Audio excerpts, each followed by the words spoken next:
Moving in with a new roommate always comes with surprises, but I wasn't prepared for what I found. When I first met Emma, she seemed normal enough, quiet, a little shy, but nice. The rent was cheap, and the location was perfect. I couldn't believe my luck. But after the first week, I started noticing things. Every night without failure, Emma would go into her room and lock the door by 10 p.m. sharp. No TV, no music, just silence.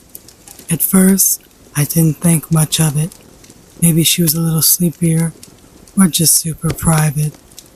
But then I started hearing noises. It was the second week when I noticed the faint sounds coming from her room. At first, it was a light scraping, like something being dragged across the floor. Then it got weirder. One night I heard whispers, soft, like chanting. It creeped me out, but I figured she was into meditation or something. But it didn't stop.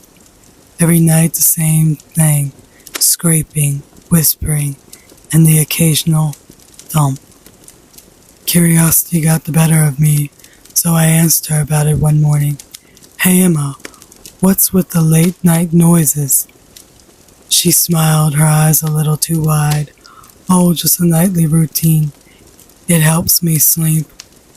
That smile sent a chill down my spine. A few nights later, the noises got louder. The whispering turned into low, growling sounds. It sounded like more than one person was in there, but no one ever came over. It was just Emma. I crept down the hall, standing outside her door, pressing my ear against it. The chanting was clearer now. Words I didn't understand. They made my skin crawl, and then the sound of something sharp, scraping against the floor, long and deliberate. Suddenly it stopped. Complete silence. My heart pounded as I realized Emma was standing on the other side of the door. She whispered, "Are you listening?" The next day I noticed something strange. The houseplants Emma kept in the living room, these huge, beautiful plants were all dead. Their leaves had turned black overnight. The air smelled like rot. I couldn't take it anymore. That night I decided to find out what was going on. I waited until 10 p.m., the time when her strange ritual always started. Emma's door closed. The lock clicked, and then the chanting began. I tiptoed to her door, determined to see what was behind it. But as I reached for the doorknob, I heard her voice clear as day. "Don't open the door." My hand froze. How had she known? Was she watching me? I backed away, but not before I noticed something horrifying. A line of black powder, almost like ash, had been sprinkled along the crack at the bottom of her door, sealing it shut. I went back to my room, but I couldn't sleep. The sounds continued, growing louder and more intense. It felt like the walls were vibrating with the chanting. At around midnight, I heard the most terrifying sound yet. A wet, heavy, dragging noise, like something being pulled across the floor. I grabbed my phone and opened a message to my friend. "Something is wrong with my roommate. I think she's doing some kind of ritual." Before I could send it, the lights flickered and went out. My phone screen went black too. Complete darkness. And then from the hallway, I heard Emma's door creak open. I lay there paralyzed, listening. Soft footsteps echoed down the hall. They stopped outside my door. My heart raced as I heard her whisper, "I told you not to listen." The door handle turned. Suddenly the lights flickered back on, and everything went silent. I jumped out of bed and ran to the door. It was locked, bolted from the inside. I hadn't touched it. The next morning, Emma was gone. Her room was completely empty, as if she never had lived there, but the ash line was still there. A perfect circle of black dust where her bed used to be. I never saw Emma again. I never found out what she was doing in that room, but sometimes, late at night, I still hear the whispering.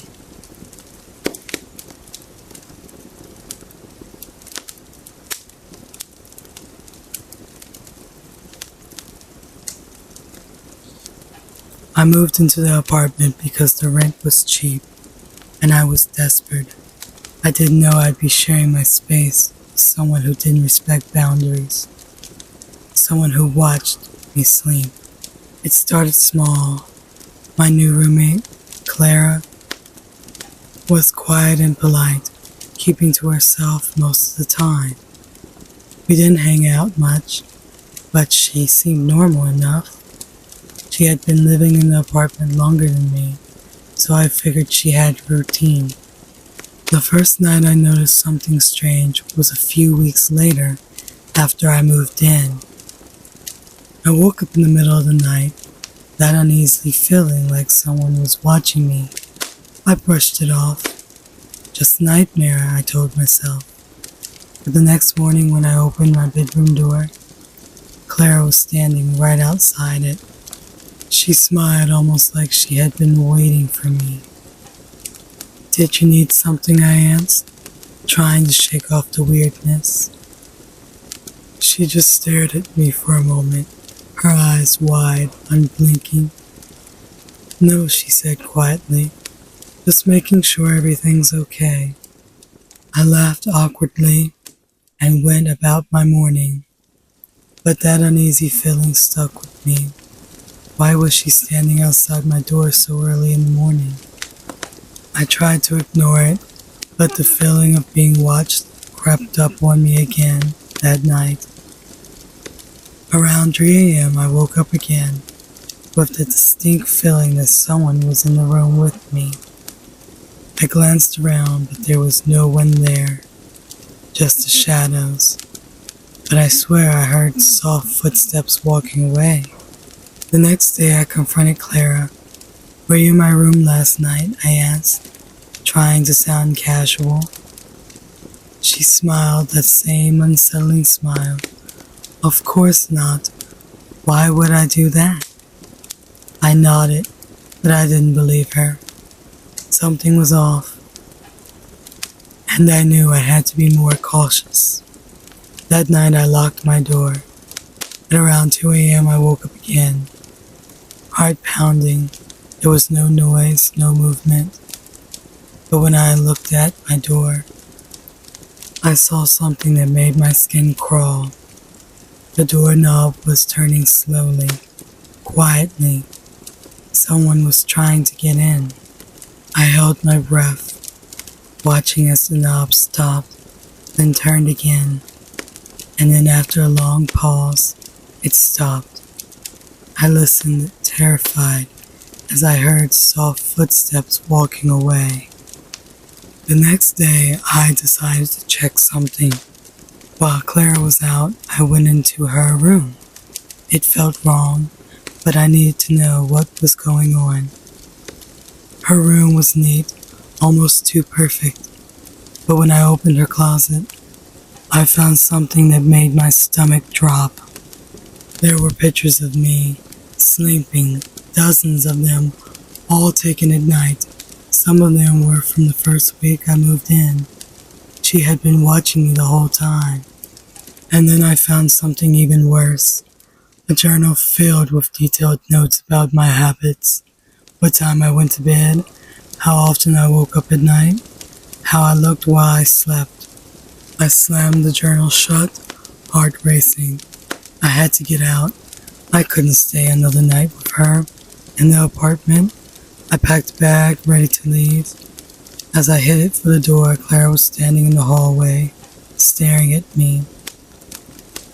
"Going somewhere?" she asked, her voice flat. I froze. Her eyes were dark, unblinking, that strange smile still on her face. You shouldn't leave, she said softly.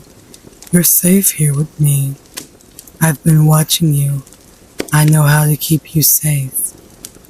I didn't respond. I just ran. I left that night and never went back. I moved out the next morning without saying a word. Clara never tried to contact me, and I never reported what I found. But sometimes I still wake up in the middle of the night with that same feeling like someone is watching me.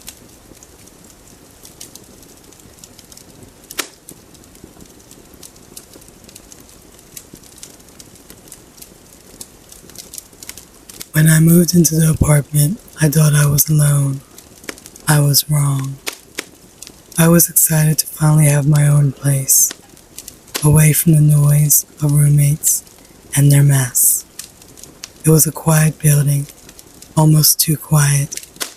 The walls were thin, though, and sometimes late at night, I could hear a faint sound from the apartment next door. It started as murmurs, barely a whisper. I figured my neighbor liked to talk on the phone late at night. I didn't think much of it until I realized the whispers weren't just random conversations. They were calling my name. The first time it happened, I was lying in bed, scrolling through my phone. It was late, around 2 a.m., when I heard it. Sarah. I froze, holding my breath, listening. My heart started pounding. It was so soft, like someone was standing just on the other side of the wall, whispering directly to me. I laughed it off, convincing myself I must have misheard. I didn't know anyone in the building yet, and there was no way my neighbor knew my name. The next night it happened again. Sarah, come closer. I shot up in my bed, my skin crawling. The voice was clearer this time, more distinct. I couldn't just ignore it anymore. I put my ear against the wall, hoping to hear more. All I heard was silence, but then I noticed something odd. A tiny crack ran along the wall, right where the whispers had been coming from. I'd never noticed it before, and for some reason, it made me feel uneasy. I shoved a piece of paper into the crack, hoping to block whatever was coming through. That night I barely slept. The silence felt worse than the whispers. The next morning I asked the building manager about my neighbor. His face went pale. Your neighbor? The apartment has been empty for months. My stomach dropped. I hadn't imagined it. I went back to my apartment, my mind racing.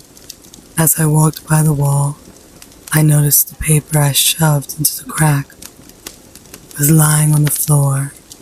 The crack was wider now, wider than it should have been. And then the whispers came again, louder this time. Sarah, I'm coming through. I backed away, my pulse racing. Something wasn't right.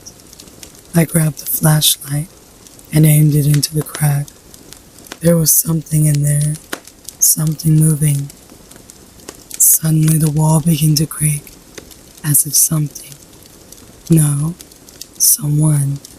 was trying to push through. The crack split wider, plaster falling in chunks. I heard breathing, heavy breathing, not mine, and then a pale hand reached through the wall.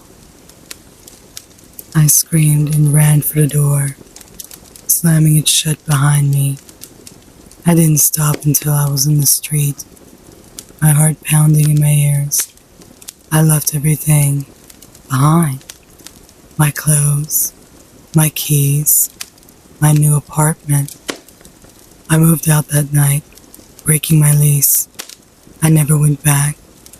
I still don't know what was trying to come through that wall, but sometimes in the dead of night, I can still hear it whispering my name.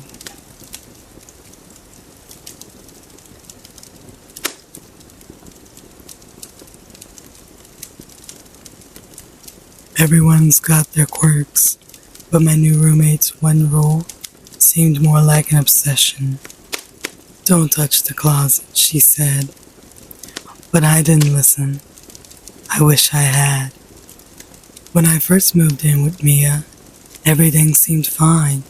She was easygoing and friendly. Except for one thing.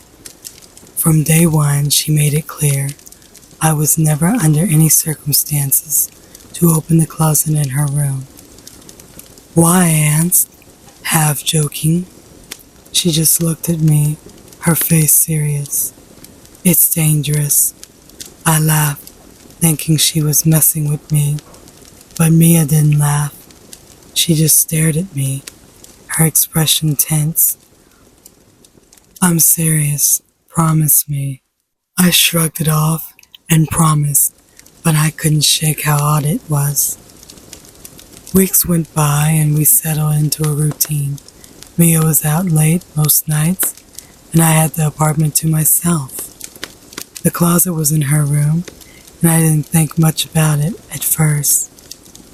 Then one night I heard noises. It was around midnight, and I was trying to fall asleep, and I heard a faint sound. At first I thought it was the wind, but it wasn't coming from outside. It was coming from Mia's room, the closet. It was soft scratching, like something inside was trying to get out. My stomach twisted. I convinced myself it was just my imagination. After all, the closet was locked, and Mia wasn't even home. But every night after that, the noises came back. Scratching, faint whispers, like something was moving around inside, waiting. Curiosity got the best of me. One evening when Mia was out, I found myself standing outside her door, listening. The scratching was louder now, almost frantic, my heart pounding as I slowly pushed her door open. The closet was just a regular old wooden door. Nothing about it seemed strange, but the sound, it was real. I reached for the handle, my hand shaking. Mia's warning echoed in my mind. Don't touch the closet. But I had to know. I grabbed the knob and turned it. It was locked, of course. It was locked. But I noticed the key hanging on a hook nearby, and before I could stop myself, I slid it into the lock and turned it. The door creaked open. Inside, the closet was empty. At first glance, anyway. Just a small, dusty space. But then I noticed the walls. They were scratched, deep claw marks running from the floor to the ceiling. Like something had been trapped inside, desperately trying to escape. My blood ran cold. I stepped back. But before I could close the door, I heard it. A low whisper. I froze, my breath caught in my throat. There was no one in the closet, no one in the room. But the voice was clear, so close I felt it, in my bones. Suddenly something grabbed my arm from the darkness inside the closet. A cold, bony hand. I screamed and yanked my arm free, slamming the closet door shut. My heart pounded as I locked it back up. My mind racing. What was that? I ran to my room, my arm stinging where it had been grabbed. I could still feel the coldness lingering on my skin. A few minutes later, I heard the front door open. Mia was home. I rushed out to meet her, my heart still racing. She saw the panic on my face immediately. You opened it, didn't you? she asked, her voice trembling. I'm sorry. What is in there? I demanded. Mia didn't answer. She just walked past me and went straight to the closet. She stood in front of it for a moment, then sighed. I told you not to touch it. What's in there? I asked again, my voice shaking. Mia looked at me, her face pale. It's not what's in there. It's what was in there, and now it's out. Mia moved out the next day, without another word. She left me with the apartment, and with whatever had been locked inside that closet. I tried to pretend it was all a nightmare, but the scratches on my arm are real, and every night I still hear it, the whispering from the closet. I should have never opened it.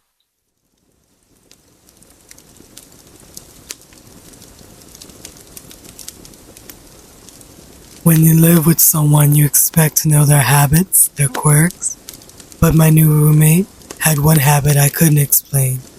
She disappeared every morning, just before dawn.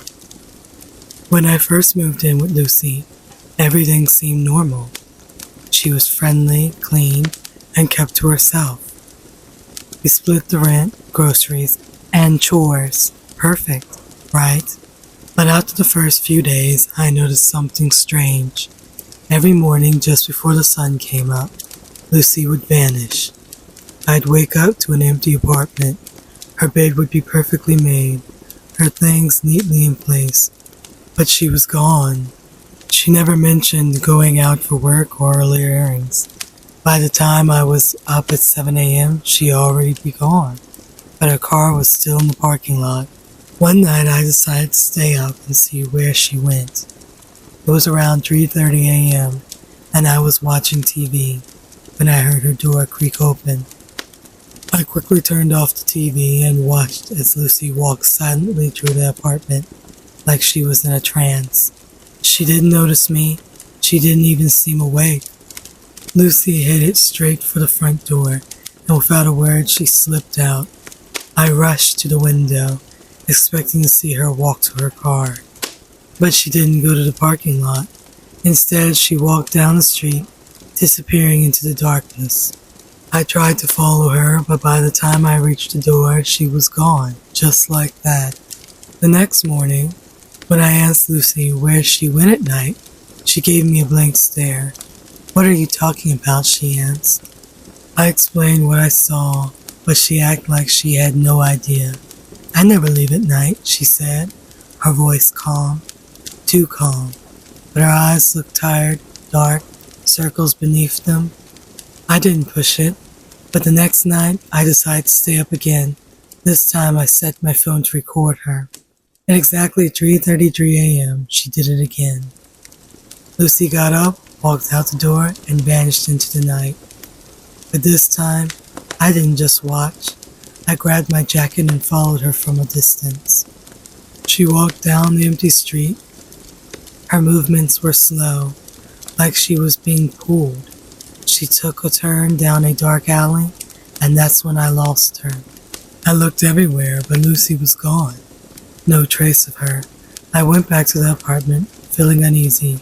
When I replayed the recording on my phone, my stomach dropped. The video showed Lucy leaving her room, just as I had seen before.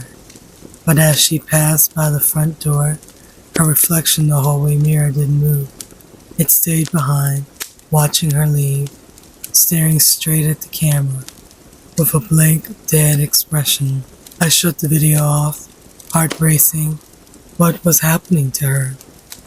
The next night I locked all the doors and windows, determined to keep her from going out. If she wasn't going to tell me what was happening, I will figure it out myself. At exactly 3:33 a.m., I heard it again, the sound of the door creaking open. I rushed out of my room, only to find Lucy standing at the front door, her hand on the knob staring blankly ahead. "Lucy," I shouted, but she didn't respond. It was like she couldn't even hear me. Her hand turned the knob, and I grabbed her arm to stop her. Her skin was ice cold. Lucy, don't go, I begged. Suddenly she turned and looked at me, but it wasn't the same Lucy. Her eyes were black, completely empty, her mouth twisted into a smile that seemed so unnatural. You shouldn't have stopped me, she whispered, her voice not her own. I stumbled back, letting her arm go. She turned and walked out, disappearing into the night again, the door slamming shut behind her. I never saw Lucy again after that night. Her room was still filled with her things, but she never returned. No one knew where she went.